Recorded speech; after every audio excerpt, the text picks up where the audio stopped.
Welcome to science class. Today we are going to learn about radiometric dating. What I want to focus mainly on today is not so much the physics and chemistry behind radioactivity and radiometric dating, but rather how it is used as a tool to understand Earth's past. That's what this unit and this course is about, understanding Earth. Radiometric dating has been invaluable to science. In these first two videos of this unit, I have argued against competing claims about Earth's past, Earth being only several thousand years for example, by using evidence from stratigraphy and the fossil record. The evidence from radiometric dating is as concrete as it gets at confirming that Earth is billions of years old. Radioactive isotopes are like incredibly long-lived clocks. By studying them, we can see how they have changed at the nuclear level over thousands, millions, or billions of years, which allows us to know that Earth is 4.56 billion years old. Let's get started. Historical geology before radiometric dating was all about relative dating, which is putting events in chronological order as opposed to absolute dating, which is determining the actual age of a sample. We can look at the layers of rock and fossils and determine which layers and which organisms appeared first on our planet, but not when they appeared. Many people speculated, but it was impossible to know for sure. Was the Earth created 6,000 years ago, and did dinosaurs and man coexist? Well, of course not, but did that mean that Earth was 2 million years old, 2 billion years old, or what? We didn't know. One of the first published attempts at truly calculating the age of Earth was done in 1862 by the Scot-Irish mathematician William Thomson, better known as Lord Kelvin. Thomson based his calculation around the amount of time it would have taken Earth, which he assumed was molten during its formation, to form a solid crust. The conclusion was that Earth was between 20 and 400 million years old. That's a pretty wide range, not to mention it isn't even close to the real age of Earth. Thomson knew nothing about radiometric decay, which releases massive amounts of heat that keeps Earth's interior hot. So his slow and steady cooling model wasn't an accurate reflection of what really happens. Other scientists in the same century tried to date the sun, but they had no idea about nuclear fusion, which keeps the sun burning for much longer than a normal object would if it radiated its heat away, like a glowing piece of metal does. Lastly, some attempts at measuring the depth of sediment in the oceans, or the amount of salt in the oceans, were used to try to calculate the age of Earth. None of the estimates I've talked about put Earth at more than 100 million years old, 45 times younger than it really is. Radiometric dating was only possible once we learned that atoms really do exist, and that they are made of subatomic particles, protons, neutrons, and electrons, and that some elements are radioactive. What does it mean if something is radioactive? Radioactivity is a chemical property that some isotopes of some elements have.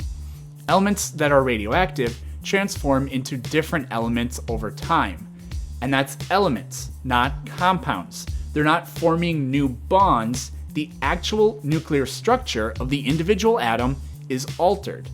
An element is defined by how many protons there are in its nucleus. Many elements have a nucleus with the same number of protons, but different amounts of neutrons. That is what an isotope is. Uranium has 3 different isotopes: uranium-238, 235, and 234. That number is the atomic mass.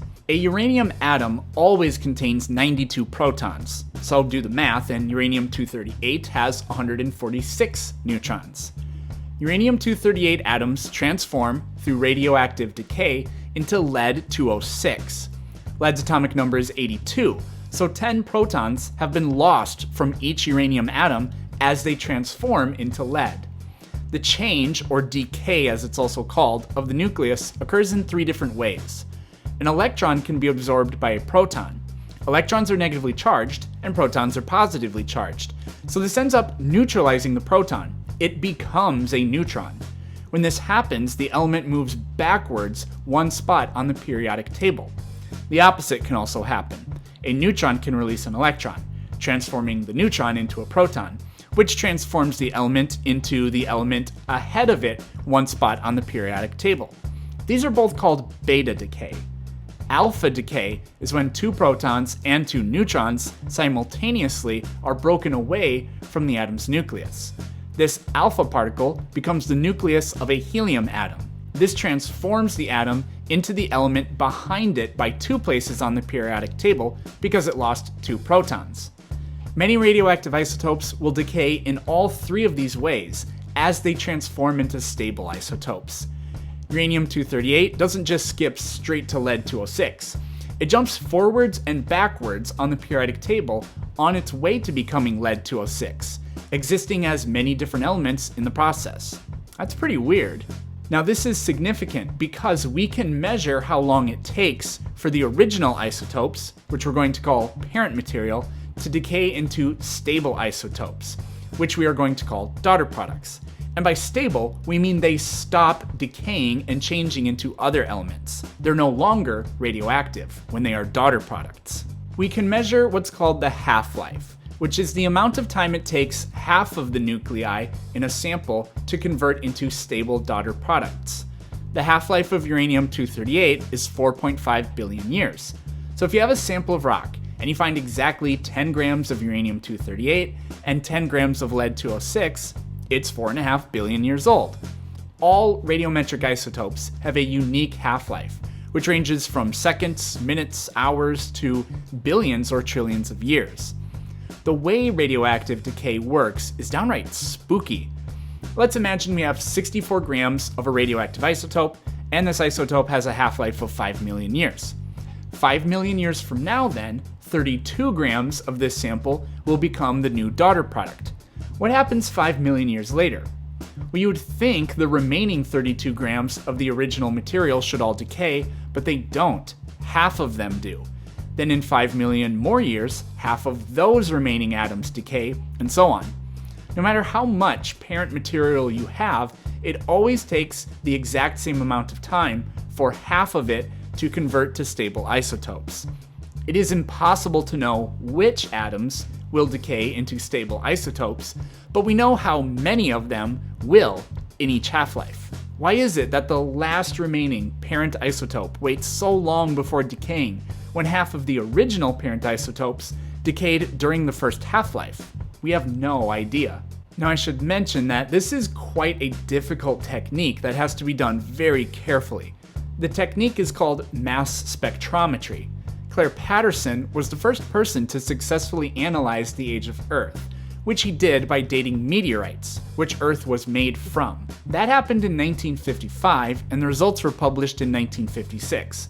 But he started the project in 1948. Part of why the results took so long to find was that they were trying to measure lead isotopes, but the samples had thousands of times more lead than should be possible. This was because all gasoline contained lead, and cars were aerosolizing it all over the Earth. Patterson was finding lead contamination in Greenland and Antarctica, thousands of miles away from civilization. Lead is a potent neurotoxin, and Patterson fought for decades to have leaded gasoline phased out. Meteorites are always dated to around 4.5 to 4.7 billion years old. This is how we know the age of Earth, because Earth was formed out of those kinds of materials when the solar system was formed. However, when we date rocks on Earth, we get a range from a few thousand years to around 4.1 billion years old. Now why is that? When you date a rock on Earth, you are determining when the rock crystallized from magma on Earth's surface or close to the surface. Earth is dynamic, and because of tectonic activity, new material comes up to the surface constantly, and old material is plunged back into the mantle or buried by kilometers of solid Earth. This is how we know seafloor spreading occurs, for example. The ocean crust has been dated to progressively younger and younger dates as you get closer to the mid-ocean ridge, where magma comes to the surface. The reason no rocks on Earth are as old as the entire Earth itself is because plate tectonics and erosion and deposition either destroy those materials by putting them back into the mantle or cover them up. Meteorites in space don't undergo any real changes, so they are stable and reliable models for dating the planet.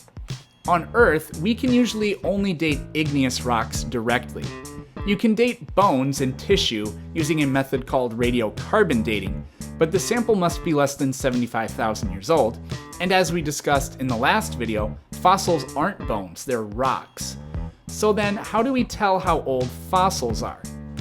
What we have to do is date surrounding rock layers next to the fossils, then determine if the fossils were deposited before or after those layers. So we use a combination of relative dating and absolute dating. Now, one fossil can't tell you exactly when that fossil formed, or when that creature evolved, or when extinct, but thousands or millions of individual samples can. This is why scientists publish their results. We have found enough fossils to be able to narrow down when these major evolutionary and extinction events occurred. Dinosaurs, for example, showed up 233 million years ago and went extinct 66 million years ago. If we find some older dinosaur fossil that is 250 million years old, we would modify our model. But that's pretty unlikely at this point. We have narrowed it down to respectfully tight margins of error, at least for dinosaurs. Now that we know how old Earth is, and can date individual fossils and formations on our planet, we can begin to construct a timeline.